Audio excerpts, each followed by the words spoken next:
하나님의 인도하심에 대해서 알고 싶다는 그 질문을 해주셔서 그 인도하심에 대해서 한 주 만에 다 할 수가 없더라고요. 그래서 한 5주 정도 다뤄보려고 합니다. 그래서 이제 오늘은 첫 시간으로 출애굽기 4장 18절에서 26절 말씀을 가지고 인도하심을 추구하기 전에 우리가 무엇을 갖추어야 되는가? 하나님의 인도하심을 구하기 전에 꼭 필요한 자세에 대해서 생각을 해보려고 합니다. 우리가 하나님을 대할 때 사실 그 온갖 미사여구를 동원하면서도 크게 잘못하는 것 한 가지가 있습니다. 그것이 뭐냐면 하나님을 그 내비게이션 대하듯 한다는 것입니다.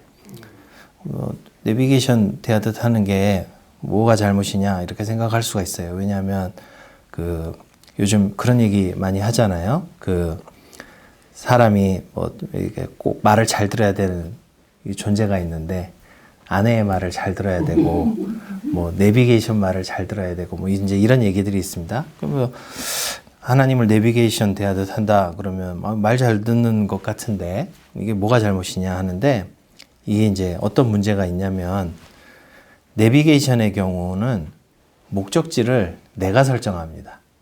그러니까 내가 목적지를 설정하고 그리고 이제 그때그때 필요한 조언을 내비게이션으로부터 듣는 거죠.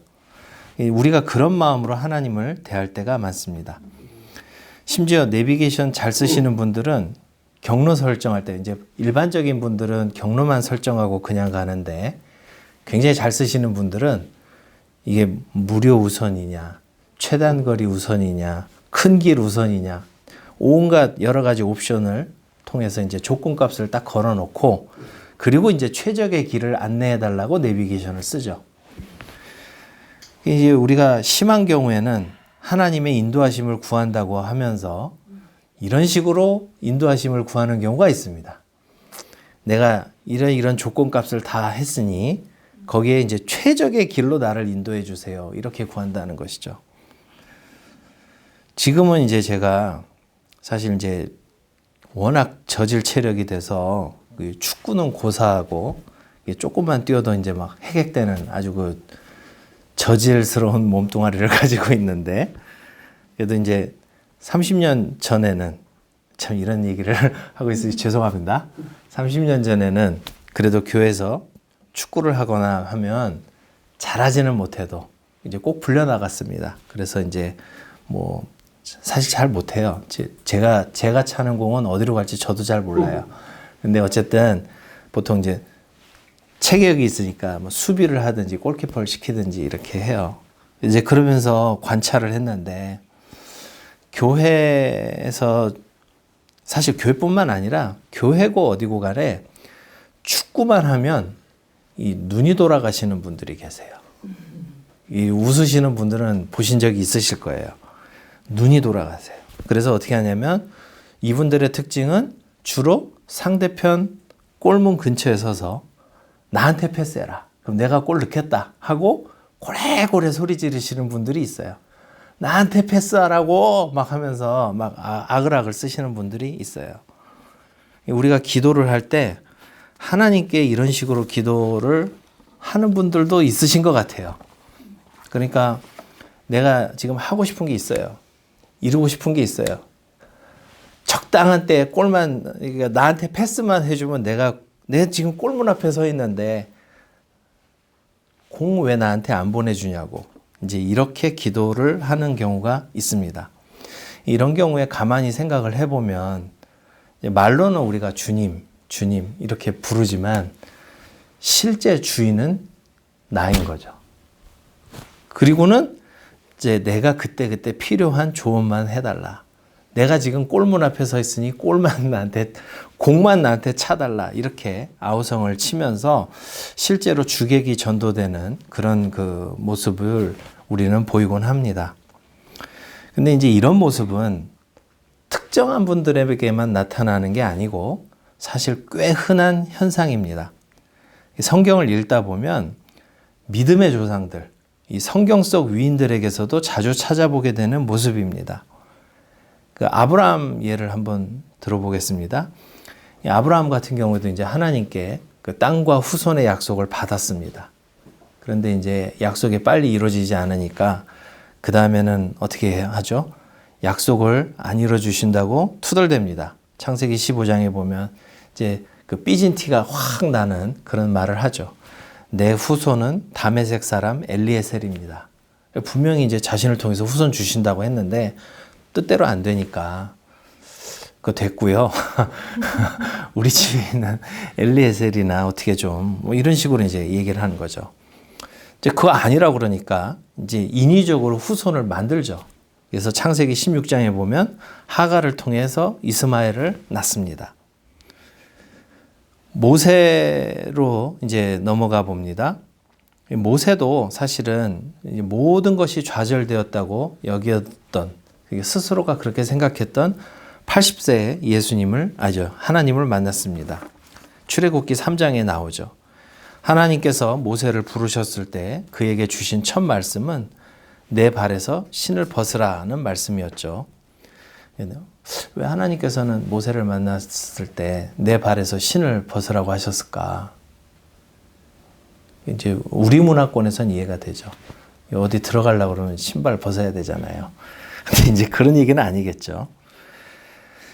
가까운 문맥에서 보면 이제 그때 하나님께서 하셨던 말씀은 그거였어요. 내가 선 곳은 거룩한 땅이니 내 발에서 신을 벗으라 라고 말씀하신 것을 보면 신을 벗는 행위는 하나님을 향한 그 경외와 거룩의 표현일 수 있습니다. 이 룻기 4장 7, 8절에 보면 자신의 소유권을 포기하거나 이전할 때 신발을 벗는 장면이 나옵니다.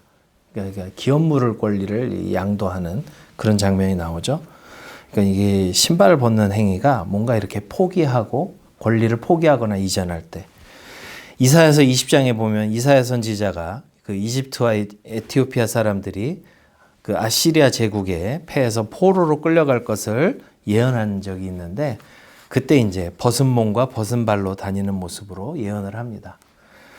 그러니까 전쟁 포로, 이 노예의 모습을 보여주는 장면이죠. 그러니까 여러분들이 이런 식으로 끌려갈 거다. 그러니까 결국은 이 신발 벗는 것이 약간 그 노예의 모습과도 관련이 있는 것 같아요. 그러니까 그 하나님께서 내 발에서 그 신을 벗으라라고 했을 때 이제 거룩함에 대한 어떤 예우일 수도 있고 아니면 자신의 권리나 소유권을 포기하고 노예나 종의 자세 등을 이렇게 갖추라고 요구하시는 그런 말씀일 수도 있습니다. 내 발에서 신을 벗으라 라고 했을 때 모세가 신을 벗었을까요? 예.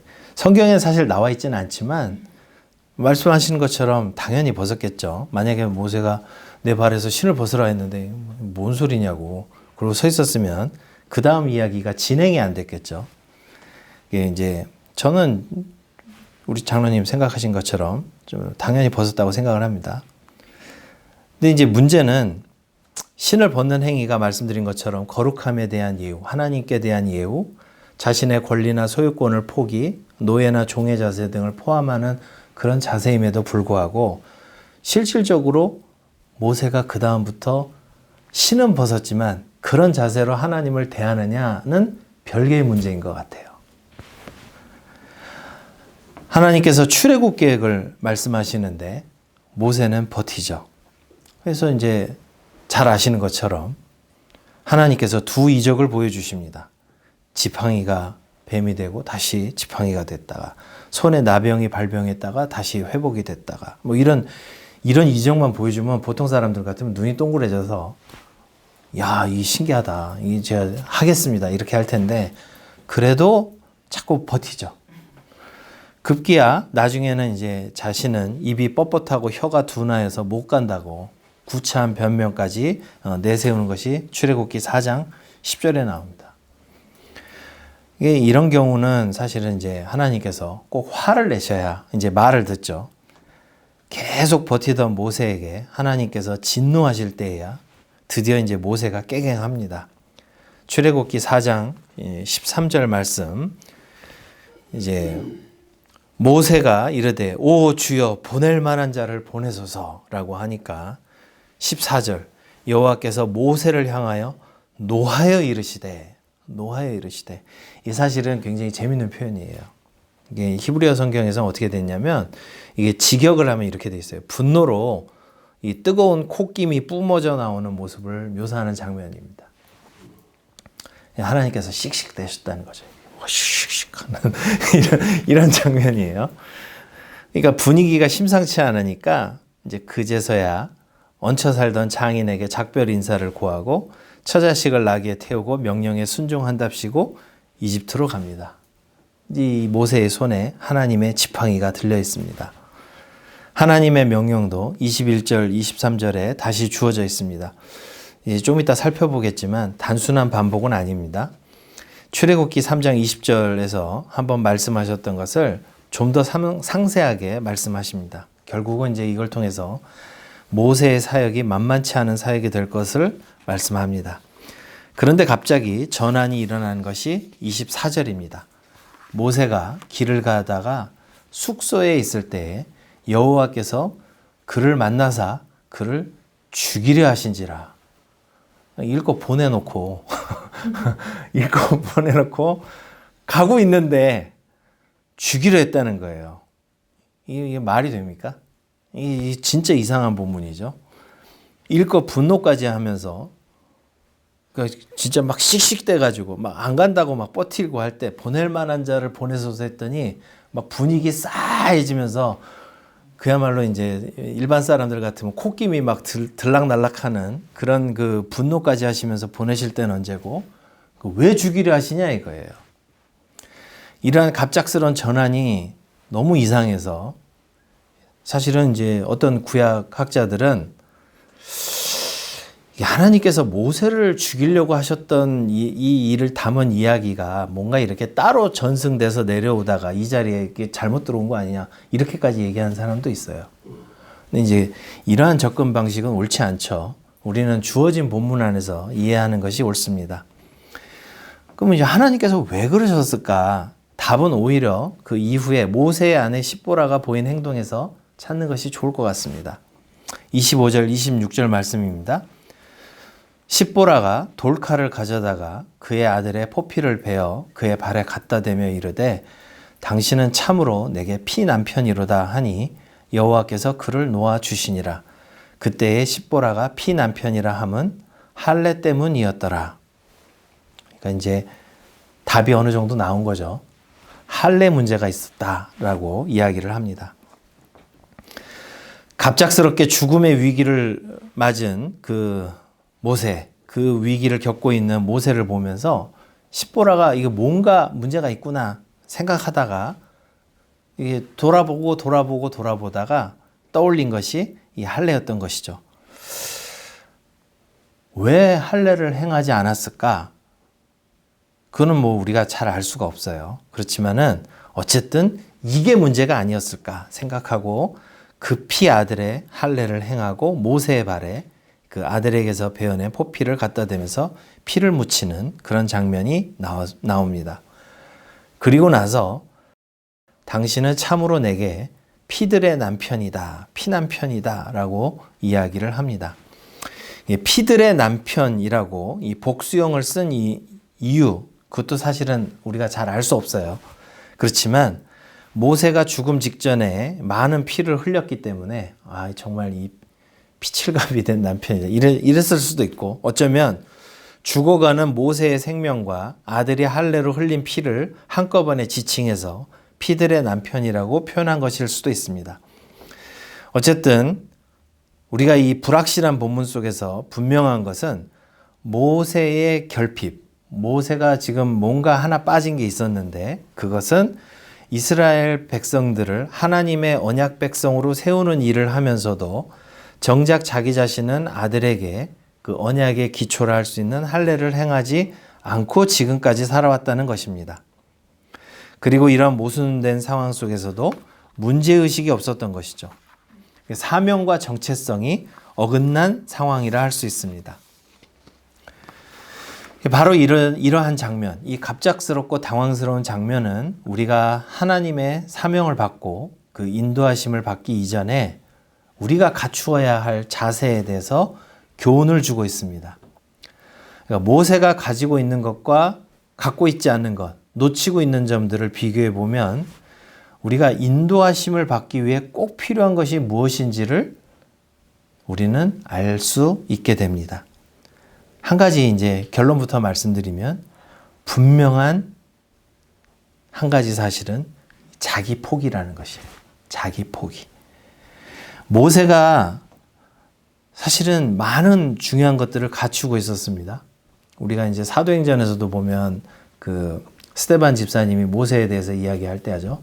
애굽 왕궁에서 자라서 많은 학식을 갖추고 있었다. 지식도 많이 있었고요. 왕실에서 자란 경험도 있어요. 무엇보다 진짜 중요한 것은 우리 오늘 성경 본문에서도 이야기하는 것처럼 모세의 손에는 하나님의 지팡이가 들려 있었습니다. 이집트를 굴복시킬 능력, 도구 갖추고 있었어요. 하지만 뭐가 문제였냐면 지팡이를 든 이 모세의 손, 이런 거 다 갖추고 있었지만은 정작 자기 아들에게 언약의 표징인 할례를 베풀지 않고도 문제의식이 없는 이 상태, 그것을 하나님께서는 주목하셨습니다. 모세가 왜 아들의 할례를 행하지 않았는지 우리는 정확하게 알기는 어렵습니다. 여러 가지 짐작은 해볼 수 있죠. 광야에서 40년을 보내는 동안에 모세가 하나님께 쓴마음을 가졌을 수도 있습니다. 너무 힘들게 살다 보니까 이게 다 뭐냐 이렇게 생각했을 수도 있어요. 또 더군다나 당시 신분이 처가댁에 얹혀 살고 있었잖아요.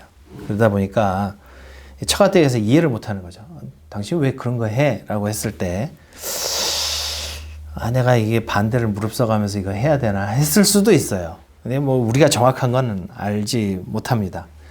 성경에서 이유를 분명하게 밝히지 않아서 정확하게 이것이다 라고 이유를 단정할 수는 없지만 분명한 것은 뭐냐면 이스라엘 백성들을 이제 이집트에서 구원해내서 하나님의 언약 백성으로 세우러 가는데 정작 자기 자신은 마음에 쓴뿌리가 있고 하나님 말씀도 계속 버팅기다가 가고 있고 주변을 돌아봐도 뭐 이렇게 있어도 뭐 별로 그렇게 문제의식도 없고 그냥 심드렁하게 가고 있는 이 자세. 그러니까 자기를 내려놓지 못하는 이 자세가 굉장히 큰 문제죠. 모세 입장에서는 무심히 지나쳤을 수도 있습니다. 지금 나한테 하나님께서 보내신다는 사명이 있고 하나님이 함께 하시고 내가 지팡이도 손에 들고 있고 그럼 다 된 거 아닌가? 이렇게 생각했을 수도 있죠. 그런 그에게 하나님께서는 그가 받은 사명의 엄중함을 다시 재차 확인시켜 주십니다. 네가 지금 가서 하는 사역이 이건 만만치 않을 거다. 그게 바로 21, 23절입니다. 우리 그래도 화면 이게 제가 저를 요따구로 해놔서 알아보기는 어렵게 됐는데 자, 참 고맙습니다. 그래도 여호와께서 모세에게 이르시되 내가 애굽으로 돌아가거든 내가 내 손에 준 이적을 바로 앞에서 다 행하라. 그러나 내가 그의 마음을 완악하게 한즉 그가 백성을 보내주지 아니하리니. 만만치 않은 사역이에요. 그러니까 가서 이적을 행하면 아이고 놀랍네요 라고 하면서 바로 보내주는 그런 사역이 아니라는 거예요. 가서 뭐 이적을 해도 바로 앞에서 이적을 다 행해도 그의 마음이 완악하게 돼서 그가 백성을 보내주지 않을 거야. 이 만만치 않은 사역이라는 것을 예고하시죠. 너는 바로에게 이르기를 여호와의 말씀에 이스라엘은 내 아들 내 장자라. 내가 내게 이르기를 내 아들을 보내주어 나를 섬기게 하라 하여도 네가 보내주기를 거절하니 내가 네 아들 내 장자를 죽이리라 하셨다 하라 하시니라. 무슨 얘기입니까? 누군가는 죽어나가야 끝난다는 얘기예요. 그러니까 이 모세가 받은 사명이 얼마나 무시무시한 사명입니까? 보통 사람이 죽어나가도 끔찍한 일인데 당시로서는 대제국인 이집트의 파라오의 장자까지도 죽어나가야 되는 이런 막중한 사명, 그렇게 해야 겨우 이루어지는 이런 일을 하는데 그냥 지팡이 들었다고 내가 덜렁덜렁 가고 있으면 이게 되겠냐는 거예요. 그러니까 하나님께서 충격요법으로 일으키신 사건이라는 것이죠.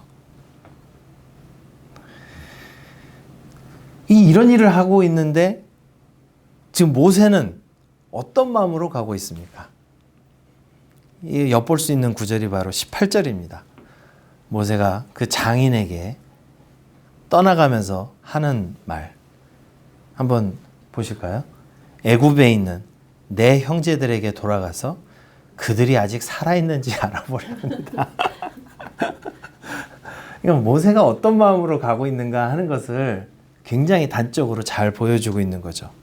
지금 하나님께서는 삶과 죽음이 오가는 정말 놀라운 큰 구원 사역을 이루려고 하십니다. 네가 가서 이 기적을 다 보여준들 저 사람들 완악해서 네 말 안 들을 거야. 심지어 파라오의 아들이 죽어나갈 거야. 이런 엄청난 일을 하나님께서 계획하고 계시는데 모세는 지금 뭐라고 이야기를 하죠? 애굽에 있는 내 형제들에게 돌아가서 그들이 아직 살아있는지 내가 알아보려고 갑니다. 물론 이게 전부는 아니었겠죠. 그렇지만은 이 말 속에서 모세가 어떤 마음으로 가고 있는가. 그냥 뭐 살아있어서 끄집어낼만 하면 가고 아니면 말고 뭐 이런 마음으로 지금 가고 있다라는 거죠.